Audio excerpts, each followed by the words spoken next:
polis tayo, hindi vigilante. Kung may problema kang tinakot nila ang girlfriend mo, inaresto mo dapat sila. Oo, hindi ako nakapagtipid. Hindi sapat na dahilan yan.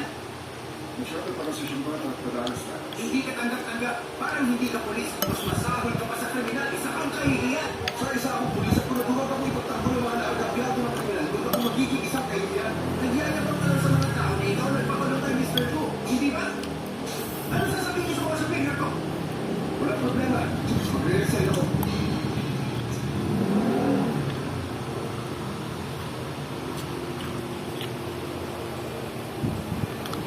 Sa tingin mo ba maayos ito ang problema? Posible. Wala nang pagpipilian. Mas mabuti rito. Kung gano'n, aalis na ako. Isang karaan na maglilingkod sa iyo. Paalam. Kevin. Sa tingin ko, tama ka. Mas marami ang magiging oportunidad sa bahay. Magkakasya. Hanggang dahil mas pulis kayo, kaya yung gawin lahat, ha? Wala pa kayo sa batas? Hindi niyo ako pwede pupugin ng ganyan, ha? Malaking tao ako! Wala na akong kakapirmahan! Wala po kakapirmahan ko! Meron akong kapagano! Kakasuwa ko kayo lahat! Natatakot sa inyo! Wala akong kinatatakutan kahit sila!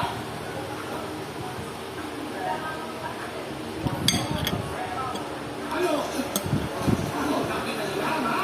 Gusto niyo akong pupugin ulit? Nakita niyo, ha? Sige, suntukin mo ako! Total, binasa ko na yung isang leti ko, eh! Sa isang mata na lang ako nakakakita, oh! Sige na, malata mo na ako! O, natatakot ka ba, ha? Natatakot ka, hindi ba? Huwag ka na matakot! Malata mo na ako! Sige na, kaya mo yan!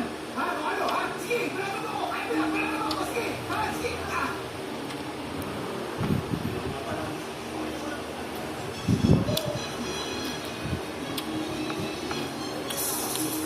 Wala talaga pasensya mga kabataan. Bakit hindi mo siya tinigilan? Binibig ka kita ng signal! Pero akala ko sa pagtuturo mo, gusto mo na siya paalisan. Ganito pa lang ibig ko sabihin magpigil. Sa susunod na lang ko na.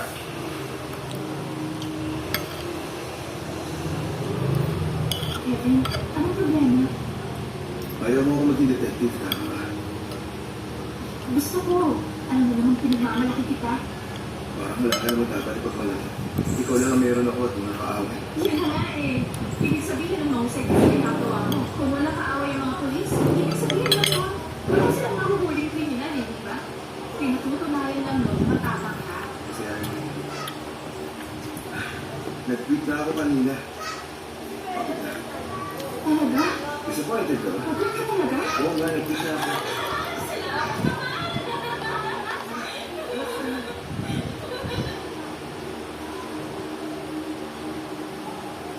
Ano pa ang mode of payment, sir? Credit card. Titingin na ako sa labas. Okay? Sige. Ayos na ba yan? Yes, sir.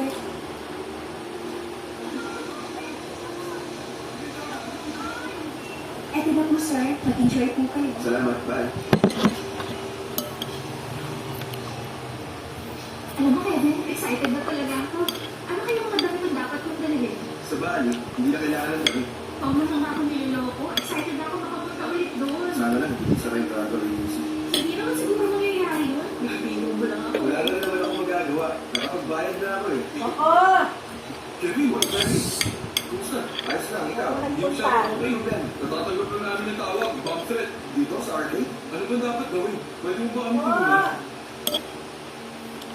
Hindi na po nagkasal. Dapat ah. Ano ba ako gawin? Tingnan ko lang saglit. Uy, Sally, tingnan mo kung sino kasama ko. Salamat naman. May natanggap kasi kami bomb threat. Hindi kaya prank calling mo? Mukha naman hindi. Parang professional. Napiyak kami bisa nila arcade. Meron na to kami 10 minuto. Okay, isali mo na ang arcade. Ano? Paano namin gagawin yun? Dito ko, magmumukha kami katawa-tawa. Oo, ganun na. Pero totoo nga yun.